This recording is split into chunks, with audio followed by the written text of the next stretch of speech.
So there I was, minding my own business, trying to poke at some new JavaScript framework that was supposed to change everything. I think it was called Angular React Bash 4275, because there's always a new one of those. When all of a sudden, Jesus popped into my feed. No, this is not some coming to Jesus moment, although it could be. Not just any Jesus, but Jesus made by a little boy in Panama, completely out of shrimp, was riding a dinosaur and fighting a chicken. And then there was another one and another. Next thing I know, my entire feed is drowning in shrimp. Shrimp Jesus, shrimp Trump, shrimp battles, six-figure humans eating shrimp that are eating humans, shrimp in spacesuits with 13 toes. Just the most gloriously unhinged fever dream that the internet has ever produced. And it was beautiful. This was Midjourney. This was the thing that was going to democratize art for everyone. And all folks could think of doing was making shrimp-themed religious pictures. Artists everywhere were furious. This is it. This is the end. AI is going to take our jobs. And honestly, I get it. The outrage made sense. These tools are trained on their work without permission, and suddenly any grandma with a keyboard could generate something that looked like art in about 45 seconds. But then, about 2 weeks later, nothing. The novelty wore off. People stopped posting shrimp battles. I miss that, actually. Artists went back to work. Commissions kept coming in because creating is hard. Typing epic comic shrimp battle, Jesus versus chicken army, 4K cinematic lighting into a text box, that's not creativity. That's a party trick. And that party trick gets old fast. Now, sure, Shrimp Jesus was good enough for people to feel creative. That's the curse of good enough. It looked like something, so obviously it must feel like something, but it lacked any of that artistry, the craftsmanship, the years of learning how light works, how composition pulls your eye, how to make someone feel something with a line. AI Slop was born. And, the name fits. Sure, you could create 100 different PowerPoint presentations, but they pale imitation of what was actually needed. And sure, if nobody ever reads your PowerPoint presentations, it saves a ton of overhead. But the scary thing is, people were reading them and asking for more. But then you know what? Something interesting happened. Some folks out there, the actual artists, the developers, the engineers, started combining their talents with these tools, using AI as a brush and not as a replacement. And suddenly, AI-assisted work is out there winning art contests, real ones. Judges can't tell. That's a different conversation. So here we are. Artists are somewhat safe, developers are safe, party trick crowd moved on, and the real creators adapted. Bullet dodged. And yeah, sure, there's a whole cottage industry of get rich quick writing AI journals to sell on Amazon while posting automated AI imagery everywhere to sell your fake watches drop shipped from Temu. It was born. But most folks didn't want to shell out the $49.99 for the YouTube video courses they were selling, telling them how to do this. Nor were they wanting to pay for the courses telling you how to make courses about making courses for only $99.99. But you know what? That's not what started giving me dreams of an endless chaos. Here's a question for you. Pause if you need to think about it, or maybe go ask Perplexity what it means. What happens when we do the same thing with thinking? Because that's what's happening right now. AI agents aren't generating goofy images anymore. They're writing production code, making business decisions, drafting legal strategies, diagnosing patients. And unlike Midjourney, you can't laugh off the consequences when you push some vibe-coded fix to a 787 and suddenly it forgets how to bank. I should be clear. I am not anti-AI in the least. I build with AI every single day. I write software. I use agents for synthesis and generating programs, for processing, grinding through a lot of the tedious work that would take me hours to do manually. I'm not some anti-AI Luddite. I'm the last guy who would ever tell you to go throw your laptop in the lake because the AI overlords are coming. But I've been watching something happening on engineering teams that truly scares me. I've watched developers, these are smart, capable people, start mirroring AI's worst habits. And here's what I mean. AI is generally terrible at troubleshooting and triage. It will go in a circle endlessly. It tries the same thing 3 times, rearranges them, tries them again, and then confidently tells you it's made progress. Anyone who's used any of these tools or done any agentic development has seen this. It's a known limitation. And now I'm watching developers do the exact same thing. Instead of stepping back, thinking about a problem, going back to first principles, what's actually broken here and why, they just keep prompting, thinking something's coming out. And what did Einstein say about insanity? Well, actually, he didn't say that quote. They just keep circling.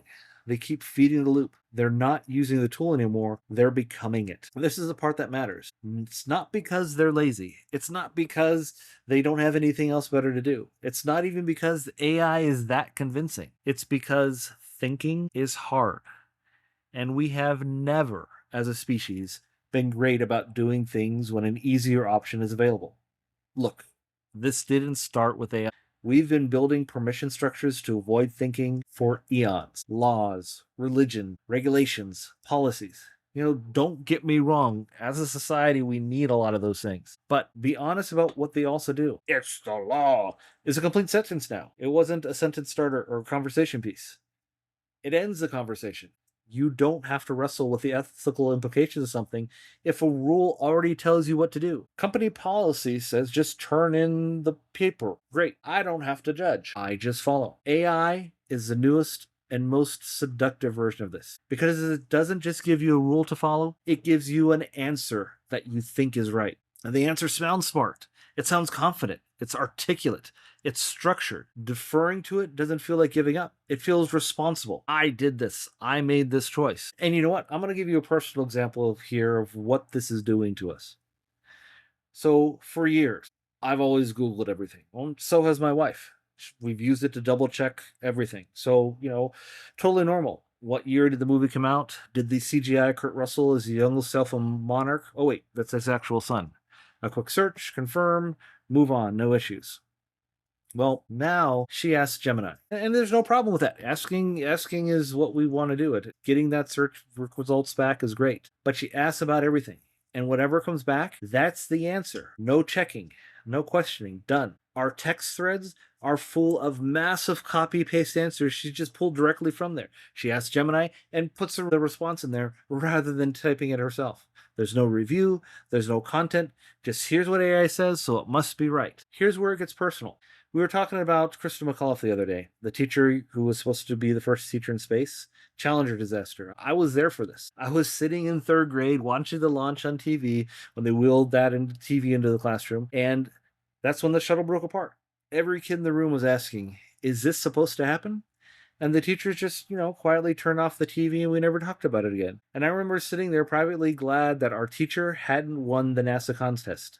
That's how real this memory was for me. And so I was insisting she was the first school teacher in space. So my wife asked Gemini about it, and Gemini comes back with something different than what I'm telling her. Like, there's been multiple teachers in space and such. And she's fighting me on this. Not Gemini, me. The person who was literally watching it happen in the classroom in 1986. Because checking which one of us is right, me or the chatbot, it requires thinking. And thinking is a thing she's already opted out of. And that's the whole scary point. And if this is happening in my house, I promise you, it is happening in yours. In fact, it might even be happening right now. You're looking through the podcast and wondering, is any of this real? This isn't anecdotal, by the way. The research is already bearing this out. A recent HBR survey found that 62% of executives are now using AI for most of their decisions, and they second guess themselves when they disagree with the AI, not the AI themselves.